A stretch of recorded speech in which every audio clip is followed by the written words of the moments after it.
నమస్కారం. కాంగ్రెస్ పార్టీ యొక్క సిద్ధాంతం సదాచారం, సమభావన. లౌకికవాదాన్ని కాంగ్రెస్ పార్టీ దేశంలో బలపరిచింది. అన్ని కులాల్ని, అన్ని మతాల్ని ఏకం చేస్తూ దేశ అభివృద్ధికి కాంగ్రెస్ పార్టీ ఎంతో తోడ్పాటునిచ్చింది అన్న విషయాన్ని ఈరోజు మళ్ళీ ఒకసారి దేశ ప్రజలకు గుర్తు చేస్తూ ఉన్నాం. దేశంలో ఎన్నోసార్లు అనిశ్చితి వచ్చింది, అయినా కూడా ఏ ఒక్క వర్గానికి కూడా కాంగ్రెస్ పార్టీ కొమ్ము కాయలేదు అన్న విషయాన్ని మేము తెలియజేస్తూ ఉన్నాం. సనాతన ధర్మాన్ని కాపాడింది కాంగ్రెస్ పార్టీ. అలాగే ముస్లిం మైనారిటీ సోదరులకు సంబంధించినటువంటి వక్ఫ్ భూముల్ని కాపాడింది కాంగ్రెస్ పార్టీ. క్రిస్టియన్ మైనారిటీలకు సంబంధించినటువంటి మిషన్ భూముల్ని కాపాడింది కాంగ్రెస్ పార్టీ. వాళ్ళు చేసే సేవా కార్యక్రమాల్ని పెంపొందించే విధంగా ప్రోత్సహించింది కాంగ్రెస్ పార్టీ. దేవాదాయ ధర్మాదాయ శాఖ ఆధీనంలో ఇప్పటి వరకు రాష్ట్రంలో కానివ్వండి, మీకు దేశంలో కూడా చూసుకుంటే ఎన్నో దేవాలయాలకు సంబంధించినటువంటి భూముల్ని కాపాడుతూ ఆ దేవాలయాల యొక్క ప్రతిష్టని పెంపొందించింది కాంగ్రెస్ పార్టీ అన్న విషయాన్ని మేము గుర్తు చేస్తూ ఉన్నాం.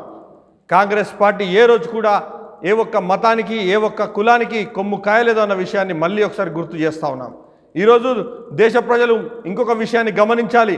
కాంగ్రెస్ పార్టీ అధికారంలో ఉన్నప్పుడు హిందూ మతానికి కానీ, సనాతన ధర్మానికి కానీ ఎలాంటి అపాయం కలగలేదు. ఆ రోజు ఎలాంటి చర్చలు మనకు సమాజంలో వినబడలేదు. కానీ ఈరోజు బీజేపీ అధికారంలోకి వచ్చిన తర్వాత ప్రతి రోజు లేదా ఎక్కడ ఏదైనా రాష్ట్రంలో కానీ ఏదో ఒక అంశం మీద, ఈ సనాతన ధర్మం మీద దాడులు జరుగుతూ ఉన్నాయి.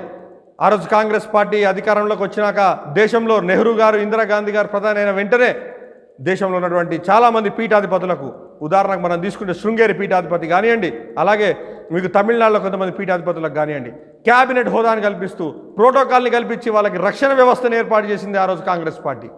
కానీ బీజేపీ వ్యక్తులు కాంగ్రెస్ పార్టీని ఒక వర్గానికి కొమ్ము కాస్తుందనే విధంగా చిత్రీకరించడమే కాకుండా ఈరోజు సనాతన ధర్మం ఏదో మనకి అపాయంలో ఉంది, వాళ్ళైతేనే కాపాడతారు అన్నట్టుగా తీసుకొస్తా ఉన్నారు.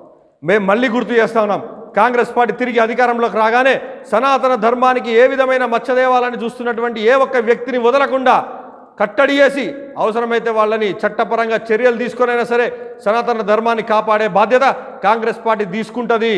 అలాగే ముస్లిం సోదరులు కానివ్వండి, క్రిస్టియన్ మైనారిటీ సోదరులు కానివ్వండి, జైనులు కానివ్వండి, బుద్ధులు కానివ్వండి, ప్రతి ఒక్క మతాన్ని గౌరవించాం. సదాచారం, సమభావన, లౌకికవాదం మా యొక్క నినాదం. ధన్యవాదాలు. సుజిత్ కుమార్, జిల్లా కాంగ్రెస్ ఉపాధ్యక్షుని, మల్యాల సుజిత్ కుమార్, కరీంనగర్.